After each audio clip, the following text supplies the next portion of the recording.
हाँ, ये जो मुक्ति की भावना है वो क्यों आती है? जैसे माता सबरी छोटी बालिका थी, घर में बाल्य अवस्था में 6 वर्ष की अवस्था में उनकी शादी की बात होने लगी। अब उस भील आदिवासी सबर जाति शादी के समय बहुत से जीव जंतुओं को बरातियों की सेवा में मार के उनका मांसाहार खिलाएंगे। पिंजरों में बहुत से जीव बंद कर रखे थे। माता सबरी ने पूछा कि ये सब क्या है, इतने जीव जंतुओं को क्यों इकट्ठा कर रखा है, क्यों पिंजरों में बंद कर रखा है, इतने पशु पक्षी का? बेटी तेरा विवाह होगा, उसमें बारात आएगी, उसका सेवा सत्कार होगा, उसके लिए ये सबको मार के उनका सेवा सत्कार किया जाएगा। उनके विचार आया कि देखो, मेरी शादी के कारण इतने जीवों की हिंसा होगी, इन लोगों को मार दिया जाएगा। इन बेचारों ने क्या अपराध किया है जो इनको पकड़ पकड़ के इस प्रकार से बंदी बना रखा है? तो उन्होंने सब पिंजरों को खोल दिया और रात्रि में भाग गई। किसी प्रकार से खोजने के लिए बहुत व्यक्ति गए, इधर उधर छिपती हुई बेचारी किसी प्रकार से मतंग ऋषि के आश्रम पे पहुंची। मतंग ऋषि ने उनको आश्रय दिया। अब लोगों ने अब्बा उड़ा दी, वहां जो ऋषि महर्षि महात्मा संत, कि देखो बाबा जी ने तो एक जवान लड़की को रख लिया है अपने यहाँ। अब बाबा जी बेचारे मतंग ऋषि वृद्ध मूर्ति, उन्होंने बेटी के भाव से, कन्या के भाव से, पवित्र भाव से भगवान की भक्ति आराधना के लिए उसको स्थान दिया। और लोगों ने, मतलब वही जो मन चले लोग हैं, उन लोगों ने इस प्रकार की अफवाह। परंतु मतंग ऋषि तो अपने निजानंद में मस्त रहने वाले संत, उन्होंने कुछ नहीं कहा। बेटी तू भगवान का भजन करती रहे और मेरा तो प्रारब्ध पूरा हो रहा है। एक ना एक दिन सबको शरीर छोड़ना पड़ता है, मेरे को भी शरीर छोड़ के जाना होगा। परंतु परमात्मा भूमंडल पे स्वयं अवतरित होंगे, श्री राम रूप में वो आएंगे और तुम्हारी कुटी पे आके तुमको दर्शन देंगे। ऐसा कह के मतंग ऋषि चले गए। मतंग ऋषि के जाने के बाद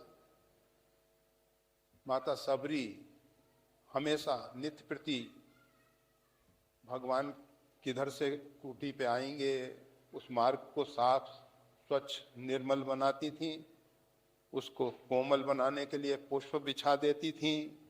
भगवान को नैवेद्य के लिए, भोग के लिए वन में जो ऋतु फल, जो उस ऋतु के मधुर फल हैं, वो ला ला के रखा करती थी। समय मिलता था तो जाके महात्माओं की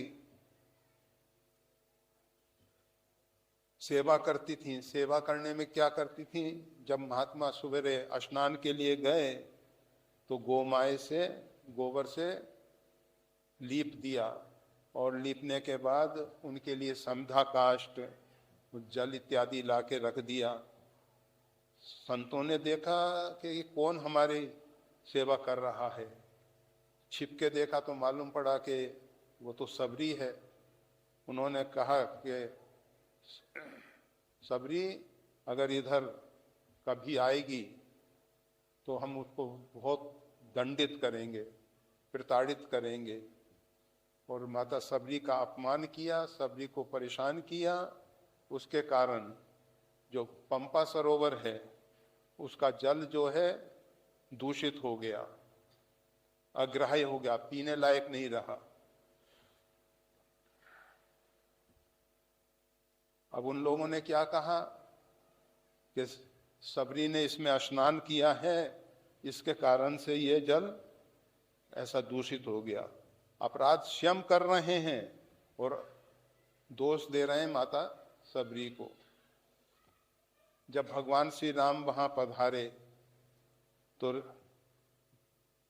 सब संत महात्मा इकट्ठे हो गए, कहने लगे कि इस सबरी के कारण ये जल दूषित हो गया है। भगवान ने कहा, आप सबको ये भ्रम पैदा हो गया है। ये माँ सबरी बहुत पवित्र आत्मा है, भगवान की परम भक्ता है। इसका पैर अगर उसमें पड़ जाएगा तो जल स्वच्छ निर्मल हो जाएगा। सबरी को उस पंपा सरोवर में ले जाया गया, उनके चरण स्पर्श करते ही जल एकदम साफ निर्मल पवित्र हो गया। सबरी जी ने भगवान श्री राम की सेवा की, भगवान से निवेदन किया कि प्रभु ये संसार जीने जैसा नहीं है, मैं चाहती हूँ कि इस शरीर का त्याग करके